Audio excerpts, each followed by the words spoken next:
Assalamualaikum warahmatullahi wabarakatuh. Kita masuk dalam minggu kedua. Dalam minggu kedua ini kita akan mempelajari strategi manajemen sumber daya manusia. Jadi bersama saya lagi Ibu Hartini. Nah, di sini apa sih itu manajemen SDM strategi?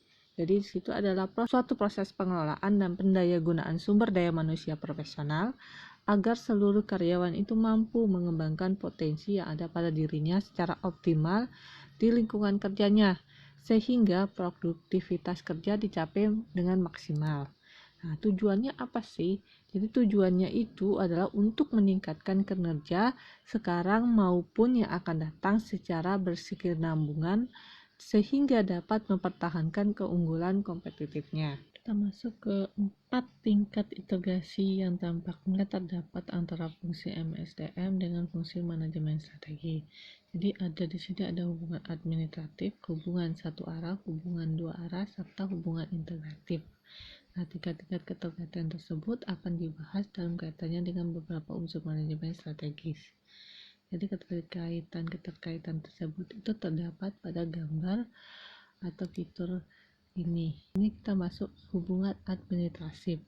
Jadi pada hubungan administratif ini tingkat integrasinya terendah dan perhatian manajemen SDM itu hanya fokus pada aktivitas sehari-hari yang terpisah dengan unsur proses manajemen strategi. Jadi Departemen MSDM itu benar-benar terpisah dari unsur proses manajemen strategi apapun itu, baik dalam perumusan strategi maupun pelaksanaan strategi. Jadi Departemen MSDM itu hanya terlibat pada pekerjaan administratif yang tidak terkait dengan berbagai kebutuhan bisnis inti dalam perusahaan. Yang kedua itu ada hubungan satu arah. Jadi hubungan satu arah ini, rencana strategi itu diinformasikan ke bagian manajemen SDM. Nah, sehingga manajemen SDM itu berperan untuk merancang sistem-sistem dan atau program-program yang mendukung penerapan rencana strategi. Namun dalam hal ini, hubungan tersebut itu menghalangi perusahaan dalam mempertimbangkan masalah-masalah SDM pada saat merumuskan rencana strategis. Jadi tingkat integrasi tersebut sekali mengarah pada rencana-rencana strategis bahwa perusahaan itu tidak dapat menetapkannya. Yang ketiga itu ada hubungan dua arah, yaitu hubungan dua arah ini. Masalah-masalah dan dampak-dampak terhadap SDM itu dipertimbangkan dalam proses perumusan rencana strategi. Jadi fungsi perencanaan strategi dan manajemen SDM itu saling bergantung pada hubungan dua arah dengan ada 3 langkah, yaitu 1. Perencanaan strategi diinformasikan ke bagian manajemen SDM.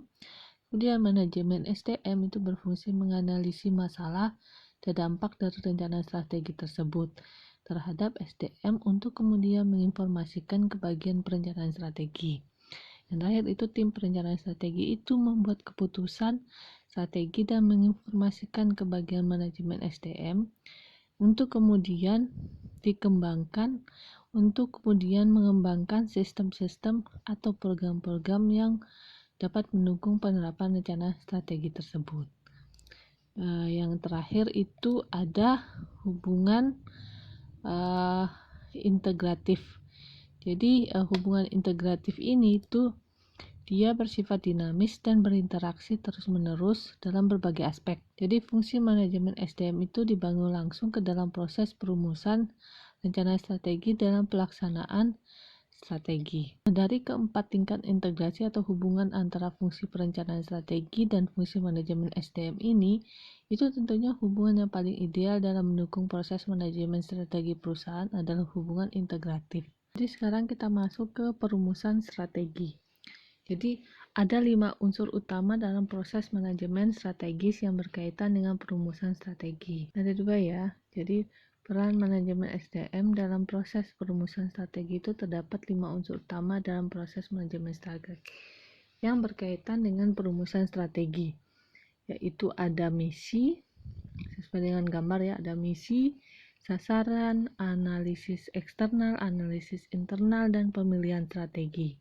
Jadi dalam hal ini analisis eksternal itu memerlukan masukan terkait SDM, banyak peluang Banyak peluang dan ancaman pada lingkungan eksternal yang berkaitan dengan SDM, seperti kondisi pasar tenaga kerja, peraturan pemerintah mengenai tenaga kerja, dan sebagainya. Nah, begitu pula dengan analisis internal. Jadi, analisis kekuatan dan kelemahan internal itu memerlukan masukan yang terkait dengan SDM, karena SDM itu merupakan aset penting perusahaan.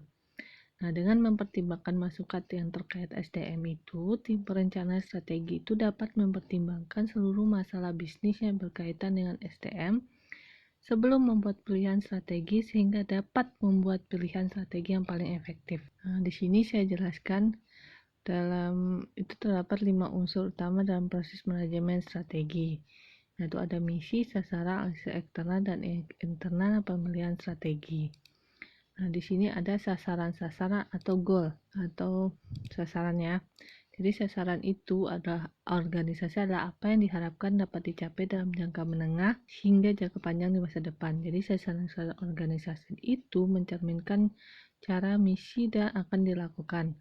Nah, sasaran menyeluruh dari kebanyakan perusahaan-perusahaan menciptakan laba di luar itu adalah untuk memaksimalkan kekayaan para pemegang saham. Nah, analisis internal. Jadi, analisis internal itu terdiri atas aktivitas untuk menelaah lingkungan operasi organisasi agar dapat mengidentifikasi berbagai peluang dan ancaman strategis. Jadi, contoh-contoh tentang berbagai peluang adalah berbagai pasar pelanggan yang tidak dilayani, berbagai kemajuan teknologi yang dapat membantu perusahaan, serta himpunan tenaga kerja yang belum diserap.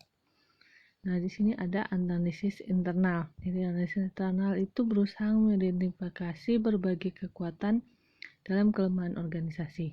Nah, di sini analisis internal itu berfokus pada kuantitas dan kualitas sumber daya yang tersedia bagi organisasi, yaitu seperti keuangan, modal, teknologi, dan SDM. Nah, analisis eksternal dan analisis internal itu merupakan gabungan dari analisis SWOT. Yaitu SWOT itu adalah kekuatan, kelemahan, peluang, dan ancaman. Nah, setelah melatih analisis SWOT, barulah tim perencana strategi memiliki seluruh informasi yang dibutuhkan agar dapat menghasilkan sejumlah alternatif strategi. Jadi para manajer strategi itu membandingkan kemampuan dari berbagai alternatif tersebut agar dapat mencapai sasaran-sasaran strategi organisasi, yang kemudian mereka membuat pilihan strategi. Jadi pilihan strategi itu merupakan strategi organisasi yang menguraikan cara-cara organisasi untuk berusaha memenuhi misi dan mencapai sasaran-sasaran jangka panjang.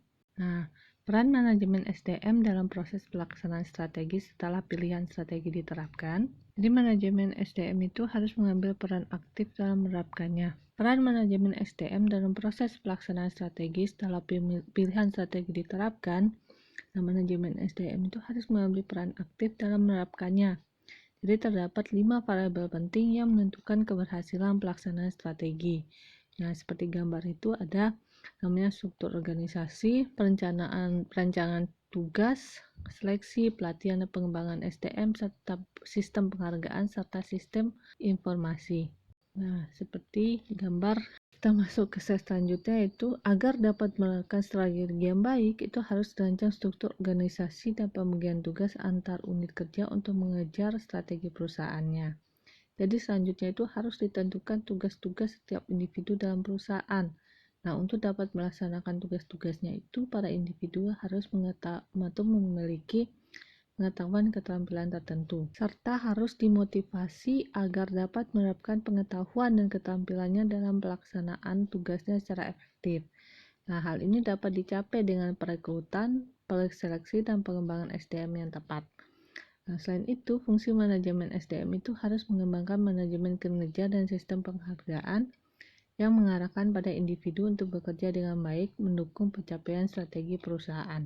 Jadi fungsi MSDM dalam hal itu yaitu memastikan bahwa perusahaan itu memiliki jumlah karyawan yang tepat sesuai dengan tingkat dan jenis keterampilan yang dibutuhkan oleh rencana strategis, mengembangkan sistem pengendalian agar karyawan mampu bertindak dengan cara yang bisa mendorong pencapaian sasaran diterapkan oleh rencana strategis. Baiklah, sampai sini dulu materi kita minggu ini. Jauhi yang namanya narkoba. Wabillahi taufiq wal hidayah. Assalamualaikum warahmatullahi wabarakatuh.